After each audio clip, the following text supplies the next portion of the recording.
Every 4th of July, millions of Americans sing the same song. At baseball games, in small-town parks, on the steps of state capitals. Most could recite the first verse from memory. Oh, beautiful for spacious skies, for amber waves of grain, for purple mountain majesties above the fruited plain. It's a simple poem with familiar images: open skies, golden fields, mountains, plains, and oceans, from sea to shining sea. It almost reads like a map. And that's strange, because patriotic songs usually celebrate people, heroes, battles, sacrifice. This one mostly celebrates a landscape. In the summer of 1893, an English professor named Katharine Lee Bates boarded a train in Massachusetts and headed west to teach for a few weeks in Colorado. She wasn't trying to write a patriotic anthem. She was taking a vacation. The train carried her through industrial cities, across the Great Lakes, over the prairie, and toward the Rocky Mountains. The farther west the train rolled, the bigger the landscape became. At the end of the journey, she climbed Pikes Peak, more than 14,000 feet above sea level. She looked east, and she saw a continent. A few days later, she began writing a poem. More than a century later, Americans still sing those words. But here's the remarkable part. The more closely you look at them, the less they sound like poetry, and the more they sound like geography. There's an old joke about the Great Plains. They're so flat you can watch your dog run away for 3 days. Of course, that's nonsense. The Great Plains aren't actually flat. Drive west from central Kansas toward Denver and you'll climb nearly a mile in elevation without ever feeling like you're going uphill. The entire landscape is tilted. Millions of years ago, much of this region sat beneath a shallow inland sea. Later, as the Rocky Mountains rose, rivers carried sand, silt, and gravel eastward, spreading layer after layer across the continent. The result isn't a tabletop, it's a ramp. A ramp so broad and so gradual that the climb almost disappears. Standing on Pikes Peak, Katharine Lee Bates wasn't looking across a perfectly flat plain. She was looking across the floor of an ancient ocean. And she wasn't just looking at distance, she was looking at scale. The contiguous United States stretches nearly 2,800 miles from the Atlantic to the Pacific. That's farther than London to Baghdad. But even that misses the point. The remarkable thing isn't how wide the country is, it's how much of that width is usable. It's not a frozen tundra or dense jungle. There aren't mountains from coast to coast. The Great Plains and the land surrounding them provide a vast temperate interior where people could build towns, roads, farms, canals, and eventually one of the world's largest internal markets. Space, by itself, doesn't create prosperity. Russia, Australia, and Brazil have plenty of it. But what space does create is opportunity. And few places on Earth offered as much opportunity as the landscape stretching east from Pikes Peak.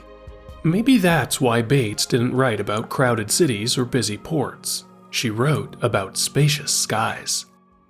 Gold is usually associated with wealth.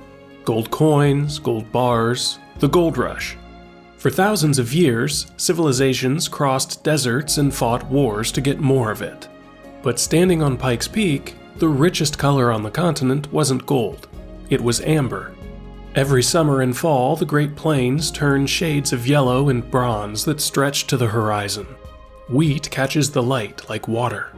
Wind rolls across the fields in waves. It's one of the most recognizable landscapes in America, but the view is hiding a much older story. Millions of years before the first wheat seed was planted, this was the bottom of an inland sea. When the water disappeared, it left behind layer after layer of sediment. Then came the prairie. For thousands of years, grasses pushed their roots deep into the soil, died back, and grew again. Each season added another thin layer of organic matter until some of the richest soil on Earth had built itself, almost by accident. The result is difficult to appreciate until you look at a map. America's farmland covers more land than the entire country of India. Just the land planted with row crops like corn and soybeans covers an area larger than France and Germany combined. That's what Katharine Lee Bates was looking toward. Not just fields, a continent-sized engine for producing food. But fertile soil isn't enough. The Sahara has soil, so does Siberia and the Amazon. What matters is the combination of a temperate climate, reliable rainfall, and enough open land to farm at enormous scale.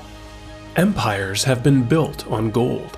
America built much of its wealth on dirt. And yet, even dirt has limits. Fields don't feed cities unless someone can move what grows there. So to understand the amber waves, we have to turn around, back toward the mountains. Purple Mountain Majesties. It's probably the most poetic line in the song, and it's easy to understand why. Stand on the Great Plains at sunset and the Rockies don't look gray, they look purple. The light travels through miles of atmosphere before it reaches your eyes, scattering the shorter wavelengths and leaving the mountains washed in blue and violet. Beautiful. But that's not the most important thing the mountains are doing. Every winter, storms roll in from the Pacific Ocean and climb the western slopes. As the air rises, it cools. Rain becomes snow, and the snow stays. For months, the Rockies act like an enormous reservoir, except nobody built it. Gravity did. As temperatures rise in the spring, that snow begins to melt.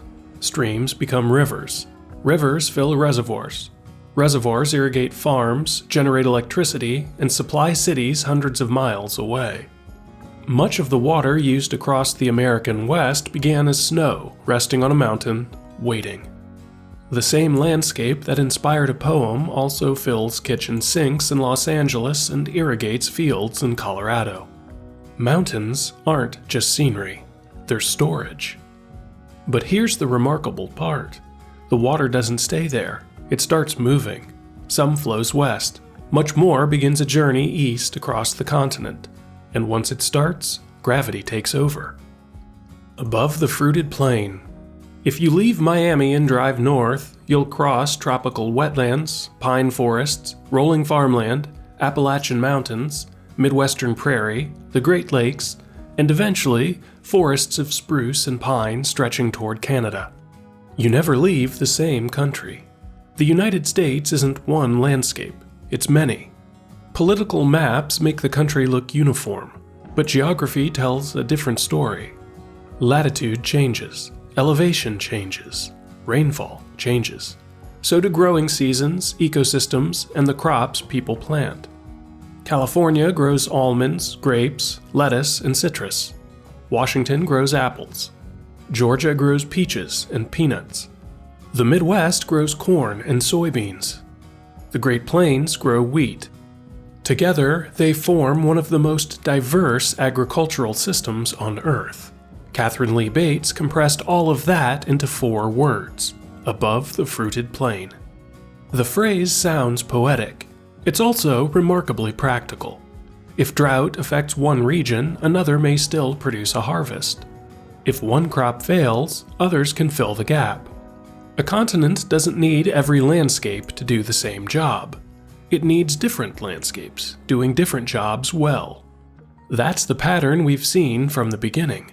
The mountains store water, the plains grow grain, the rivers carry it away.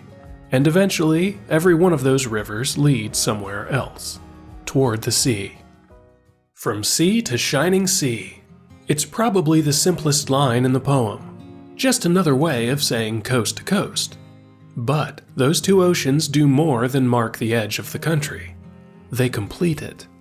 Think about a single drop of snow falling in the Rocky Mountains. It lands quietly on a ridge in January and waits. Spring arrives. The snow melts.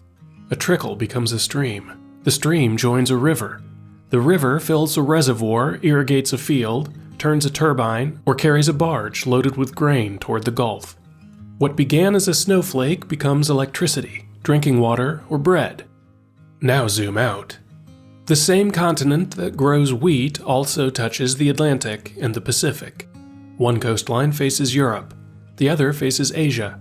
The rivers tie the interior to both. Some of the country's smallest geographic regions become some of its greatest engines of commerce. Ports become cities. Cities become financial centers, technology hubs, naval bases, and gateways to the world. But that's still only part of the story, because none of these landscapes make sense by themselves. The mountains store water. The plains turn that water into harvests. The rivers move those harvests. The coasts connect them to the rest of the world. Each depends on the others. Each makes the others more valuable. And that's what Katharine Lee Bates captured, without ever trying to explain it. She didn't write about rivers or watersheds. She didn't write about supply chains or trade routes. She simply described the pieces. Open skies, amber fields, purple mountains, fruited plains, 2 shining seas. More than a century later, we can see something she never could. From satellites, from airplanes, from maps that fit an entire continent onto a single screen. And from that perspective, the poem almost stops looking like poetry. It starts looking like a map. Katharine Lee Bates never saw satellite imagery, but she saw enough. Enough to write a poem that generations of Americans would memorize, without realizing they were also memorizing a map. Not a map of states or cities, a map of relationships. Mountains that store water, rivers that carry it, fields that turn it into food, and coasts that connect it to the world. No single landscape explains America. Its strength comes from the way those landscapes fit together. Maybe that's true of countries too. The world has a structure. Let's keep finding it.